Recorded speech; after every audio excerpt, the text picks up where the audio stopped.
Good morning, listeners. This is Chris from Hope FM 103.9. And this morning, I've got Robin Raymond and Jordana Morrison from Give Freedom International. Hello, Robin and Jordana. Good morning. Morning. How are you going? Yeah, well, it's lovely to hear your voices. Nice to be here with you. Absolutely, yes. Thank you for having us. Oh, no, that's great. Previously, Robin, we've chatted to you about Give Freedom International. So can you or Jordana please tell us a little bit about Give Freedom International and what their aims are? Yeah, so I might take that one.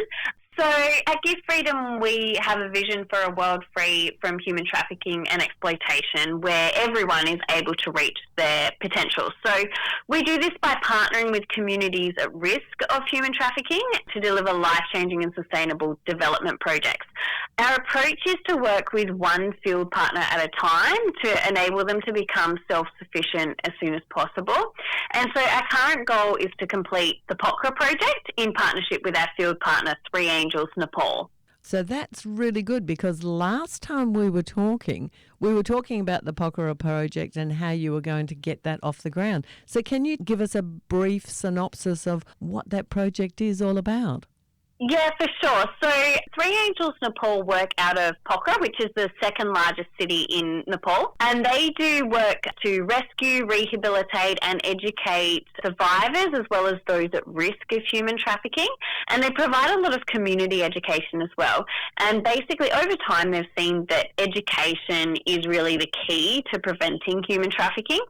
So in partnership with them, we've developed the POCRA project, which is basically a sustainable building development designed to increase their capacity and the impact of their work and ultimately enable them to be self-sufficient. So they'll have their own self-owned buildings and facilities. One of the things that is really encouraging and one of the reasons we do partner with them is that they don't want a handout.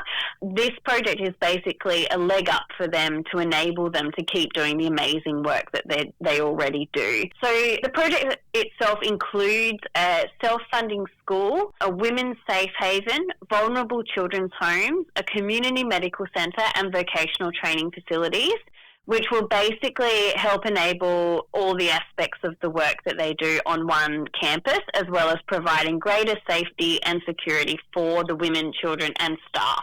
But currently their work is actually at risk and it's not sustainable long term. There's exorbitant rent and maintenance costs that are really draining their resources. So each monsoon season there's repairs and maintenance that they have to pay for. So that's the responsibility of the tenant in Nepal, not the landlord. So I'll let Robin talk about it a little bit more. Even though it kind of sounds like it's a building project, it's really much more than that in terms of the impact that it enables. So our next question then is, how is it progressing at this point? I know you've got issues happening as in payment for rent and payment for repairs, but how is it progressing? Yes, they're at a really, really serious stage of things in that the current school will be shut down by the government because of the state of affairs of the building within 2 years. So we have to start building as soon as possible. We already have the 9 acres of land. We have all the plans completed. It's actually now going to tender, and the building will be starting within the next couple of months. And this will be for the 3 priority buildings for the school to enable the school to move on site as soon as possible. And this will not only save the school from closure and can allow them to continue the incredible work that they're doing there, but it'll reduce their rent and maintenance costs and things that are really draining their resources. And without having to spend on those things, they will have so much more funds to be able to pour into the education, not just from the school, but from all the community outreach. So it's a really, really exciting time. And we don't have the full funds to build everything that they really need, even for the first stage, but we do have the funds to start and build the first 3 buildings. And so we're powering ahead with that. So we're really, really hoping that people will help us. And we're starting to see incredible changes. kids that I saw 14 years ago when we first met them, little tots in the school, now teaching in the school, studying at university, working in the various aspects of the Three Angels Nepal community, whether it be the radio station or outreach in some of their community projects. But lives are being changed, and I don't mean that just in terms of education and better lives for them now and for their families and their communities, but these are Christian people running this program, and they're changing lives of the young people that they're helping, as well as entire communities. It's changing lives not just for now, but for eternity. It's amazing what they're doing. So it's bringing about a self-sufficiency and giving those young people different choices that they can make for their future. Absolutely, absolutely. It is giving them choices that lifts not only the individuals out of poverty, but families and whole communities. They ask why. Why are these guys doing this? The answer is, well, this is the way we serve God. This is the way we show our love for you. And because of that, they want to know more. And it changes their lives. And regardless of whether they choose to become Christian, it's a human rights project. They all get the same care, the same love, the same help, and education just changes everything for them. It breaks the caste barriers down that are a real problem in Nepal, even though it's now outlawed. There's so much caste discrimination on so many that causes a lot of the human trafficking problems.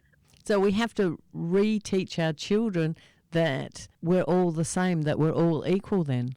Yes, and they show that in absolutely real, practical ways. The children share meals together. Children from the community who pay fees also come to the school, and they get to see that these other rescued kids, these vulnerable kids in the school that are the lowest caste, they're exactly the same as them. They can achieve the same as them. They play together, they eat together, and they learn together. And the next generation have a different mindset to the caste system that has been so much a part of their culture. I hadn't realised the total effect of the caste system, so that's brilliant. Yeah, in our lifetime, it was only fairly recently outlawed some years back. But as you know, it takes generations for the mindset to change, and they're very proactively changing that in such a positive way. This is really exciting news. So with our listeners, what can they do to help out and help to make changes? I'll let Jordana tell you that.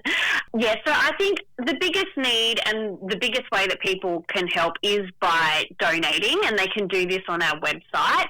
So that's givefreedom.org.au. All donations over $2 are tax deductible, and there's still time to give before the end of this financial year. There's only a few days left, but there is still time. But we do know that, times are hard for many people. No amount is too small, and every dollar has a huge impact on so many lives.